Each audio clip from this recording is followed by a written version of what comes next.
નમસ્કાર ગુજરાત. આજે આપણે જોશું 13 સપ્ટેમ્બર 2024નું મોસ્ટ ઇમ્પોર્ટન્ટ કરંટ અફેર. તે પહેલાં ખાસ કરીને ચેનલ ઉપર નવા હોય તો ચેનલને સબસ્ક્રાઈબ કરી લેવી, વિડીયો પસંદ આવે તો લાઈક કરવો અને તમારા મિત્રો સુધી શેર પણ કરવો. તો ચલીએ આજનો ક્લાસ શરૂ કરીએ. આજે થોડુંક વોઇસ ઓછો આવશે કારણ કે મારી તબિયત બરાબર નથી, તો ચલવી લેવું. તો તાજેતરમાં જ રાષ્ટ્રીય વન શહીદ દિવસ ક્યારે ઉજવવામાં આવ્યો? તો 11 સપ્ટેમ્બરે ઉજવવામાં આવે છે. તો રાષ્ટ્રીય વન શહીદ દિવસ જે ભારતમાં દર વર્ષે 11 સપ્ટેમ્બરના રોજ ઉજવવામાં આવે છે, જે બહાદુર વ્યક્તિઓને ગૌરવપૂર્ણ શ્રદ્ધાંજલિ તરીકે ઊભા થાય છે, જેમાં દેશમાં જંગલ, વન્યજીવ અને જૈવ વિવિધતા રક્ષણમાં તેમનું જીવનનું બલિદાન આપ્યું હોય એના માટે ઉજવવામાં આવે છે રાષ્ટ્રીય વન શહીદ દિવસ. અને કેન્દ્ર સરકાર દ્વારા આને 2013થી દર વર્ષે ઉજવવાની જાહેરાત કરી હતી. આમાં તો કે મુખ્યમંત્રી ભૂપેન્દ્ર પટેલ જે ગાંધીનગરના સેક્ટર 13માં ત્યાં શ્રદ્ધાંજલિ આપી હતી રાષ્ટ્રીય વન શહીદ દિવસ નિમિત્તે. અને ત્યાં તો કે વન મંત્રી આપણા મુરુભાઈ બેરા પણ હાજર હતા. તો ખાસ કરીને એટલી માહિતી યાદ રાખવી. ત્યારબાદ આ એક દિવસ જોઈ લઈએ તો કે 10 સપ્ટેમ્બરે વિશ્વ આત્મહત્યા નિવારણ દિવસ ઉજવવામાં આવે છે. અને આ વખતેની થીમ આત્મહત્યા પર કથા બદલી. અને આ 2026 સુધી આને આ થીમ રહેવાની છે, તો ખાસ કરીને નોંધી લેવી, આત્મહત્યા પર કથા બદલી. અને 10 સપ્ટેમ્બરે ઉજવવામાં આવે છે વિશ્વ આત્મહત્યા દિવસ નિવારણ, તો ખાસ કરીને યાદ રાખવું. ત્યારબાદ સપ્ટેમ્બર મહિનાના દિવસો જોઈ લઈએ. 2 સપ્ટેમ્બરે તો કે વિશ્વ નાળિયેર દિવસ, 5 સપ્ટેમ્બરે તો કે ચેરિટીનો આંતરરાષ્ટ્રીય દિવસ, 1થી 7 સપ્ટેમ્બર રાષ્ટ્રીય પોષણ સપ્તાહ દિવસ અને 7 સપ્ટેમ્બર આંતરરાષ્ટ્રીય પોલીસ સહકાર દિવસ ઉજવવામાં આવે છે. 7 સપ્ટેમ્બર આંતરરાષ્ટ્રીય ગીત જાગૃતિ દિવસ, જે તો કે સપ્ટેમ્બરના પ્રથમ શનિવારે ઉજવવામાં આવે છે. અને 7 સપ્ટેમ્બર વાદળી આકાશમાં સ્વસ્થ હવાનો આંતરરાષ્ટ્રીય દિવસ ઉજવવામાં આવે છે. 8 સપ્ટેમ્બર આંતરરાષ્ટ્રીય સાક્ષરતા દિવસ અને 8 સપ્ટેમ્બર વિશ્વ શારીરિક ઉપચાર દિવસ ઉજવવામાં આવે છે. જ્યારે 10 સપ્ટેમ્બર વિશ્વ આત્મહત્યા નિવારણ દિવસ આપણે જોયો એ. અને 11 સપ્ટેમ્બર રાષ્ટ્રીય સ્મારક દિવસ જે વન બલિદાન આપ્યા હોય એના માટે ઉજવવામાં આવે છે. તો ખાસ કરીને આ સપ્ટેમ્બર મહિનાના દિવસો યાદ રાખવા. ત્યારબાદ તો કે તાજેતરમાં જ ભારતની સૌથી વધારે કમાણી કરનાર મૂવી અથવા તો ફિલ્મ કઈ બની છે? તો દંગલ બની છે પહેલા નંબર ઉપર ભારતમાં. તો જે દેશના ઇતિહાસમાં સૌથી વધુ કમાણી કરનાર કેટલીક ફિલ્મો બની છે, આ લેખકમાં અને કેટલીક સૌથી વધુ કમાણી કરનાર ભારતીય મૂવી જ એક નજર નાખીએ જેને વૈશ્વિક ફિલ્મ ઉદ્યોગમાં અમિટ છાપ છોડી છે. તો જોઈ લે એની લિસ્ટ આખી. ખાસ કરીને પહેલા, બીજા અને ત્રીજા નંબરની તો યાદ જ રાખવાની. હવે સૌથી વધુ કમાણી કરનાર ભારતીય ફિલ્મોની વાત કરીએ તો પહેલું તો કે દંગલ છે પહેલા નંબર ઉપર, જે 2024 કરોડ સુધી પહોંચી ગઈ છે. એટલે 2024માં મૂવી આવીને 2024 સુધી પહોંચી ગઈ, એવી રીતના યાદ રહી જાય. પૈસાનો યાદ રહે તો કંઈ નહીં, પણ પહેલા, બીજા અને ત્રીજા નંબરની યાદ રાખજો. તો પહેલા નંબર ઉપર દંગલ છે, બીજા નંબર ઉપર બાહુબલી 2 છે અને ત્રીજા નંબર ઉપર RRR છે, નાટું સોંગવાળી. તો ખાસ કરીને યાદ રાખવું આ પહેલો, બીજો અને ત્રીજો નંબર. એકવાર પાછો બોલી જામ, દંગલ, બાહુબલી 2 અને RRR. તો ખાસ કરીને આ ત્રણેય મૂવી યાદ રાખવી અને એક વખત જોઈ પણ લેવી બધી. તો ખાસ નોંધી લેવું આને. ત્યારબાદ ભારતમાં સ્ટીલ ઉત્પાદનમાં કયું સ્થાન ધરાવે છે?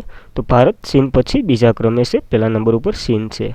તો તાજેતરમાં કેન્દ્રીય સરકાર 2036 સુધીમાં 500 મિલિયન ટન સ્થાનિક સ્ટીલ ઉત્પાદનનું લક્ષ્ય નક્કી કર્યું છે, જેમાં રાજ્ય તો કે ઓડિશા, ઝારખંડ અને છત્તીસગઢનો સમાવેશ થાય છે સ્ટીલ ઉત્પાદનમાં. અને ભારતીય ચીન પછી બીજો સૌથી મોટો સ્ટીલ ઉત્પાદક દેશ બન્યો છે, જ્યારે સ્ટીલ મંત્રી SD કુમારસ્વામી છે અને સેક્રેટરી એના તો કે જયદીપ પોંડિલ છે. તો ખાસ કરીને આ નોંધવું. ત્યારબાદ આપણનો પહેલો સ્ટીલ પ્લાન્ટ તો કે જમશેદપુર જે ઝારખંડમાં આવેલો છે, જે તો કે 1907માં સ્થાપના કરવામાં આવી હતી એની શમશેદજી ટાટા દ્વારા. હાલ એનું નામ તો કે ટિસ્કો છે, એટલે કે Tata iron and steel company. તો ખાસ કરીને પેલો પ્લાન્ટ પણ યાદ રાખવો. આમાં નદી કઈ હતી આ ટાટા પ્લાન્ટ સ્થાપ્યો ને એ તમારે કોમેન્ટ કરવાની છે. જમશેદપુર ઝારખંડમાં તો આવેલો છે, પણ GCRTમાં ઉલ્લેખ છે નદીનો પર, તો તમારે જોવું. ત્યારબાદ વેસ્ટ બંગાળ ઇન્ડિયનની મદદથી દુર્ગા આયર્ન સ્ટીલ પ્લાન્ટ સ્થાપવામાં આવ્યો હતો ભારતમાં. અને રાઉરકેલા જે આયર્ન સ્ટીલ પ્લાન્ટ જર્મનીની મદદથી સ્થાપવામાં આવ્યો હતો. જ્યારે Bhilai iron steel plant Chhattisgarh Soviet સંઘની મદદથી એટલે કે રશિયાની મદદથી સ્થાપવામાં આવ્યો હતો છત્તીસગઢમાં. આ ત્રણેય પ્લાન્ટ તો કે બીજી 5 વર્ષીય યોજના દરમિયાન સ્થાપવામાં આવ્યા હતા. જ્યારે બોકારો આયર્ન સ્ટીલ પ્લાન્ટ જે ઝારખંડમાં આવેલો છે એ સોવિયત સંઘની મદદથી સ્થાપવામાં આવ્યો હતો અને આ એક તો કે ત્રીજી 5 વર્ષીય યોજના અંતર્ગત સ્થાપવામાં આવ્યો હતો. તો ખાસ યાદ રાખવા આ બીજી અને ત્રીજી 5 વર્ષીય યોજના અંતર્ગત સ્થાપવામાં આવેલા પ્લાન્ટો છે. ત્યારબાદ તો કે નેશનલ સ્કીમ કોર્પોરેશન વગેરે મુખ્ય મથક વિશાખાપટ્ટનમમાં આવેલું છે. આ સ્ટીલનું ઉપરની બોડી છે જે હેન્ડલિંગ કરે છે અને દેશનો પ્રથમ સ્ટીલ રોડ તો કે સુરત ખાતે બન્યો હતો અને ભારતના સ્ટીલ મેન તરીકે જમશેદજી ઈરાનીને ઓળખવામાં આવે છે. તો ખાસ કરીને આ સ્ટીલને લગતું કરંટ અફેર પ્લસ જીકે યાદ રાખવું. ત્યારબાદ તો કે ટેક્સટાઇલ સ્ટીલ સેક્ટરમાં ભારત પ્રથમ ગ્રીન હાઇડ્રોજન પ્લાન્ટ તો કે જિંદાલ સ્ટીલ પ્લાન્ટ છે અને હિસાર જે ભારતનું પ્રથમ જે જવાબદારી સ્ટીલ પ્રમાણપત્ર હાંસિલ કરનાર પ્લાન્ટ છે. જ્યારે ટાટા સ્ટીલ જમશેદપુર નવીન જિંદાલ ઇન્ડિયન સ્ટીલ એસોસિએશનના પ્રમુખ છે. જ્યારે વર્લ્ડ સ્ટીલ એસોસિએશનની વાત કરીએ તો તેમની રચના 1967માં થઈ હતી. મુખ્ય મથક તે બેસેલ બેલ્જિયમમાં આવેલું છે. તો ખાસ કરીને સ્ટીલનું તમામ કરંટ અફેર પ્લસ જીકે બધી આવી ગયું તો યાદ રાખવું. ત્યારબાદ તો કે બીજી ઇન્ડિયન એટલે કે ઇન્ટરનેશનલ બૌદ્ધ મીડિયા કન્વેન્શનનું આયોજન ક્યાં કરવામાં આવી રહ્યું છે? તો આનું આયોજન નવી દિલ્હી ખાતે થયું છે. તો 11 સપ્ટેમ્બરના 2024ના રોજ ક્યાં? તો કે નવી દિલ્હી ખાતે સંઘર્ષ નિવારણ અને ટકાઉ વિકાસ માટે માઇન્ડફુલ કોન્ફ્યુનેશન્સ થીમ પર બીજી ઇન્ટરનેશનલ બૌદ્ધ મીડિયા કોન્વેન્શનનું આયોજન કરવામાં આવ્યું છે. તો ખાસ કરીને ખાલી વનલાઈનર સ્વરૂપે યાદ રાખજો. બીજી બૌદ્ધ ધર્મ પરિષદનું બીજી ઇન્ટરનેશનલ બૌદ્ધ મીડિયા કન્વેન્શનનું આયોજન તો કે નવી દિલ્હી ખાતે થયું છે અને થીમ ઉપર છે સંઘર્ષ નિવારણ અને ટકાઉ વિકાસમાં માઇન્ડફુલ કોમ્યુનિકેશન. તો ખાસ કરીને યાદ રાખવું. ત્યારબાદ તાજેતરમાં જ ચર્ચામાં રહેલ માલેપ અને મુલ્કી શું છે? તો કે જહાજો છે. તો 9 સપ્ટેમ્બર 2024ના રોજ કોચિન શિપયાર્ડ 2 નવા જહાજો લોન્ચ કર્યા છે જે ભારતની નૌકાદળ સંરક્ષણ ક્ષમતાને એક મહત્વપૂર્ણ સીમાચિહ્ન તરીકે કર્યું છે. માલેપની વાત કરીએ તો માલેપ એ વર્ગ 4થુંનું જહાજ છે જ્યારે મુલ્કી માહે વર્ગ 5મનું જહાજ છે. તો ખાસ કરીને યાદ રાખવું માલેપ અને મુલ્કી જે કોચિન શિપયાર્ડે 2 નવા જહાજો જે ભારતની નૌકાદળને આપ્યા છે અને આ એન્ટી સબમરીન વોરફેર સોલો વોટરક્રાફ્ટ જહાજો છે જે કેરળમાં કોચિન આયોજિત એક સમારોહમાં લોન્ચ કરવામાં આવ્યા છે. આ બંને જહાજો તો ખાસ કરીને કેરળ કોચિન ખાતે લોન્ચ કરવામાં આવ્યા છે માલેપ અને મુલ્કી. તો ખાસ નોંધવું આ બંને વિશે. ત્યારબાદ તાજેતરમાં જ એશિયન ચેમ્પિયનશિપ ટ્રોફીનું આયોજન કયા સ્થળે થઈ રહ્યું છે? તો ચીનમાં થઈ રહ્યું છે આ ટ્રોફીનું આયોજન. તો એશિયન ચેમ્પિયનશિપ ટ્રોફી 2024ની શરૂઆત તો કે 8 સપ્ટેમ્બરના રોજ ચીનના હુલુનબુર્ગ શહેરમાં જે મોકી હોકી 10 બેંગ ખાતે થઈ રહ્યું હતું અને આ ટુર્નામેન્ટ 8મી આવૃત્તિ ચીન છે એટલે કે 8મી આવૃત્તિ છે. આયોજન ચીનમાં થઈ રહ્યું છે જે 8 સપ્ટેમ્બરથી શરૂઆત થઈ ગઈ છે જેમાં 6 ટીમો ભાગ લઈ રહી છે. ભારત, ચીન, પાકિસ્તાન, મલેશિયા, જાપાન અને દક્ષિણ કોરિયા. તો ખાસ યાદ રાખવું ચીનમાં આયોજન થઈ રહ્યું છે અને પેરિસ ઓલિમ્પિયાડમાં બ્રોન્ઝ મેડલ તાજી થયેલ ડિફેન્સ ચેમ્પિયનશિપ જે ભારતની ટીમ હતી તેનું 5મું ટાઇટલ સુરક્ષિત કરવાનું લક્ષ્ય રાખે છે અને સ્પર્ધા તો કે રાઉન્ડ રોબિન ફોર્મેટ અનુસાર રમાવવામાં આવશે. તો ખાસ યાદ રાખવું. અને જેમાં તો ટોસની 4 ટીમો જે 16 સપ્ટેમ્બરના રોજ સેમિફાઇનલમાં આગળ વધે અને 17 સપ્ટેમ્બરના રોજ ફાઇનલમાં રમશે. એટલે 17 સપ્ટેમ્બર સુધી યાદ ચાલશે. 8 સપ્ટેમ્બરથી 17 સપ્ટેમ્બર. જે ભારત તેમની શરૂઆતમાં મોરસો ચીનને 3-0 અને જાપાનને 5-1થી હરાવીને મજબૂત રાખ્યું છે. તો ભારતની ટીમનું સફળતા છે ખાસ કરીને યાદ રાખવું. આગળ પછી આપણે 16 સપ્ટેમ્બરે પાછું આનું રિવિઝન કરશું શું થાય કોણ જીતશે. અને 2011થી એશિયન હોકી ફેડરેશન દ્વારા દર વર્ષે યોજાતી આ એશિયન ચેમ્પિયનશિપ ટ્રોફી જે એશિયાની ટોચની 6 હોકી ટીમો સામેલ કરવામાં આવી હતી. આપણે આગળ જોઈ ગયા એ દેશોની 6 હોકી ટીમો આમાં ભાગ લેશે. તો ખાસ કરીને યાદ રાખવું આયોજન ચીન ખાતે થઈ રહ્યું છે. ત્યારબાદ તાજેતરમાં જ પ્રધાનમંત્રી કિસાન માનધન યોજનાને કેટલા વર્ષ પૂર્ણ થયા છે? તો 5 વર્ષ પૂર્ણ થયા છે તાજેતરમાં જ.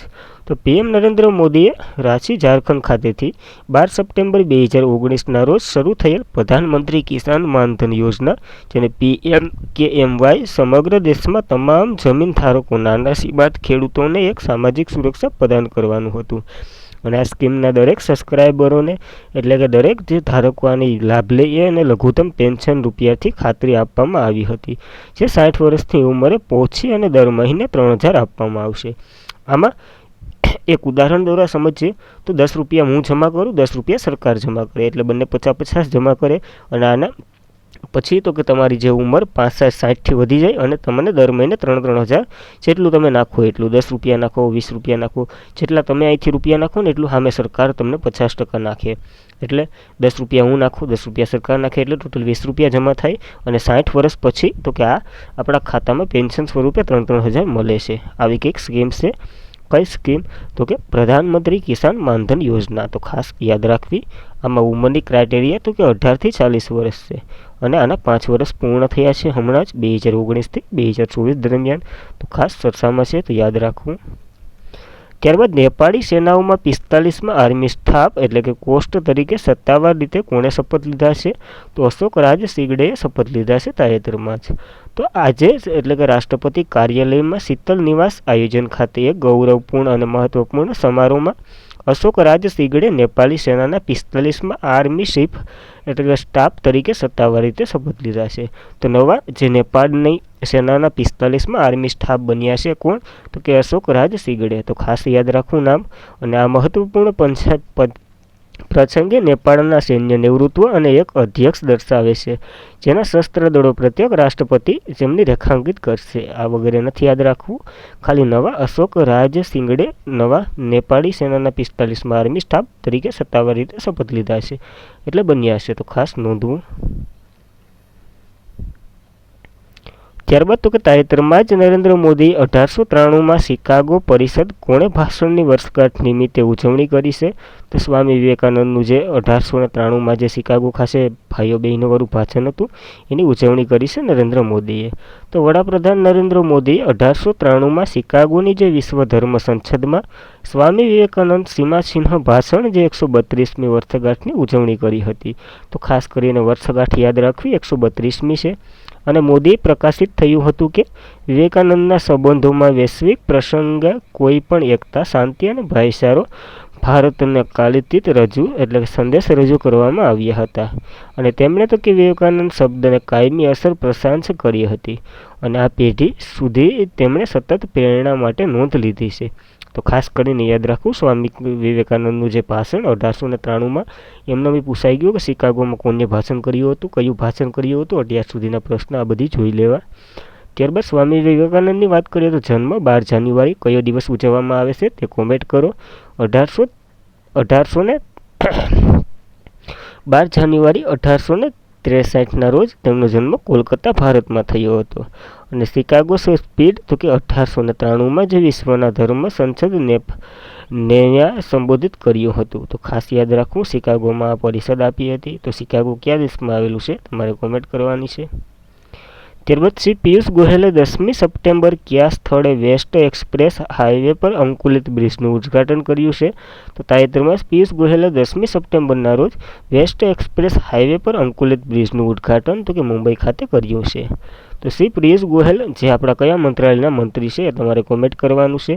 જે 10 સપ્ટેમ્બરે મુંબઈમાં વેસ્ટ એક્સપ્રેસ હાઈવે પર અંકુલિત બ્રિજનું ઉદ્ઘાટન કર્યું અને કહ્યું કે આનાથી માત્ર ઉત્તર મુંબઈને જ નહીં પરંતુ શહેરના એટલે કે સમગ્ર શહેરમાં ફાયદો થશે આનાથી.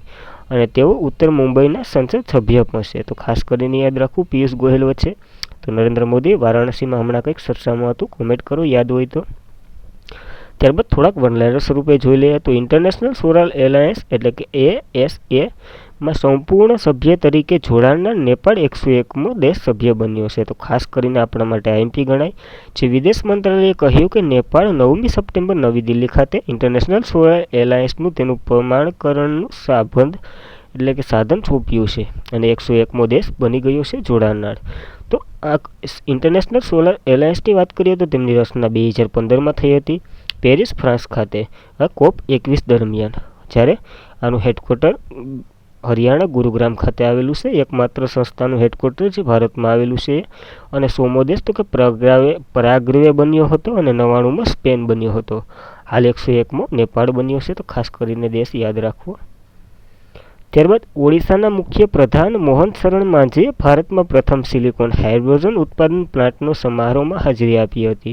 તો ઓડિશા ખાતે એક નવો પ્લાન્ટ સ્થાપ્યો છે, તો ખાસ યાદ રાખવું. મોહન શરણ માંઝી ત્યાંના સીએમ છે એના દ્વારા, અને જે ઓડિશામાં ₹620 કરોડ રોકાણ સાથે સ્થાપેલો IRR પાવર ઇલેક્ટ્રોનિક લિમિટેડ દ્વારા વિકસાવવામાં આવેલી સુવિધાનો છે. અને આ સેમિકન્ડક્ટર પાવર ઇલેક્ટ્રોનિક મુખ્ય ખેલાડી છે, જે ભુવનેશ્વર ફાઇનમેલ AMC પાર્ક સ્થિર છે. તો ખાસ કરીને યાદ રાખવું, નવું પ્લાન્ટ સ્થપાયું છે ઓડિશામાં, જેનું ઉદ્ઘાટન તો કે મોહન શરણ માંઝીએ કર્યું છે, જે ઓડિશાના સીએમ છે. અને આ તો કે પ્રથમ સિલિકોન કાર્બન ઉત્પાદન પ્લાન્ટ છે. તો ખાસ કરીને યાદ રાખવું, સિલિકોન કાર્બન ઉત્પાદન પ્લાન્ટ ઓડિશાના ભુવનેશ્વરમાં સ્થાપવામાં આવ્યો છે. ખાલી એટલું જ યાદ રાખવું. તો આજના માટે એટલું જ હતું. હવે તો કે કાલનું રિવિઝન કરી લઈએ. તે પહેલાં ચેનલ ઉપર નવા હોય તો ચેનલને સબસ્ક્રાઈબ કરી લેવો. માહિતી પસંદ આવે તો તમારા મિત્રોને શેર કરો અને બીજાને પણ સજેસ્ટ કરો, જેથી ચેનલને સબસ્ક્રાઈબ કરે અને આ માહિતીનો લાભ લે. ત્યારબાદ કયા દેશના ચંદ્ર મિશને સ્મિક સિગ્લોન શોધવાના પ્રથમ ચંદ્ર મિશન બની નોંધપાત્ર સીમાસીન હાંસિલ કરી હતી? તો ભારતનું ચંદ્રયાન 3 હતું. ત્યારબાદ સપ્ટેમ્બર 2024 દરમિયાન નાગરિક ઉડ્ડયન પર બીજી એશિયન પેસિફિક મંત્રી સ્તરની પરિષદનું આયોજન તો કે આ નવી દિલ્હી ખાતે થયું હતું. જ્યારે તાજેતરમાં જ નુખાઈ તહેવાર કયા રાજ્યમાં ઉજવવામાં આવે છે? તો ઓડિશામાં ઉજવાય છે. નવું ખાવું એવું એનો અર્થ થાય છે. ત્યારબાદ સપ્ટેમ્બર 2025માં ક્વાડ કોન્ફરન્સનું આયોજન ક્યાં કરવામાં આવી રહ્યું છે? 2025 કહે તો ભારત અને 2024 કહે તો US એટલે કે અમેરિકા. તો ખાસ આ બંને વચ્ચે કન્ફ્યુઝન ન થવું. ત્યારબાદ નવી દિલ્હીમાં ઉત્તર સ્તરીય બેઠક દરમિયાન ભારત કયા દેશ સાથે ગ્રાઉન્ડ બેંક કરાર કર્યા છે? તો સંયુક્ત આરબ અમીરાત વચ્ચે કર્યા છે. ત્યારબાદ વિશ્વનું સૌથી ઠંડુ શહેર કયા દેશમાં આવેલું છે? તો રશિયામાં આવેલું છે. ખાસ યાદ રાખવું, કારણ કે ઉત્તર ધ્રુવ નજીક નથી, તેમ છતાં પણ ઠંડુ છે, એટલે આની વિશેષતા છે, પ્રશ્ન પૂછાઈ શકે. ત્યારબાદ ભારત અને કયા દેશમાં તાજેતરમાં જ વિશ્વ વેપાર સંગઠન ખાતે ખાંડ સબસિડીનું આયોજન થયું છે અને આમાં સમાધાન થયા છે? તો ભારત અને બ્રાઝિલ વચ્ચે સમાધાન થયા છે હાલમાં, વર્લ્ડ ટ્રેડ ઓર્ગેનાઇઝેશનની આગેવાની હેઠળ. ત્યારબાદ તાજેતરમાં જ યોજાયેલ ઇન્ટરકોન્ટિનેન્ટલ કપ 2018 પહેલાં કયા નામે રમાતો હતો? તો નહેરુ કપ, અને આ ફૂટબોલનો કપ છે, તો ખાસ નોંધવું. ત્યારબાદ તાજેતરમાં જ વિશ્વનું સૌથી મોટું પ્લાસ્ટિક પ્રદૂષક દેશ કયો બન્યો છે? ભારત બન્યો છે. ભારત પછી બીજા 2 દેશ કયા હતા એ તમારે કોમેન્ટ કરવાનું છે. ત્યારબાદ કોને રાષ્ટ્રીય રાજધાની પ્રદેશ નજીક વિસ્તારમાં હવાની ગુણવત્તા વ્યવસ્થાપન માટે કમિશનર અધ્યક્ષ તરીકે નિયુક્ત કરવામાં આવ્યા છે? તો રાજેશ વર્માને નિયુક્ત કરવામાં આવ્યા છે, જે નવી દિલ્હી આજુબાજુના પ્રદૂષણને નિયંત્રણ કરશે, એની અધ્યક્ષતા કરશે. તો ખાસ કરીને યાદ રાખવું. આજના માટે એટલું. તબિયત થોડીક નરમ હોવા છતાં પણ તમારા માટે વિડીયો બનાવ્યો છે, પૂરેપૂરી મહેનત કરી છે આપવાનું. તો ખાસ કરીને વિડીયો પસંદ આવે તો લાઇક કરજો, તમારા મિત્રોને સજેસ્ટ કરશો, અને તમારા કંઈ સુધારા હોય તો કોમેન્ટ બોક્સમાં રીડ કરજો. તો આજના માટે એટલું. Thank you for watching this video. જય હિન્દ, જય ભારત.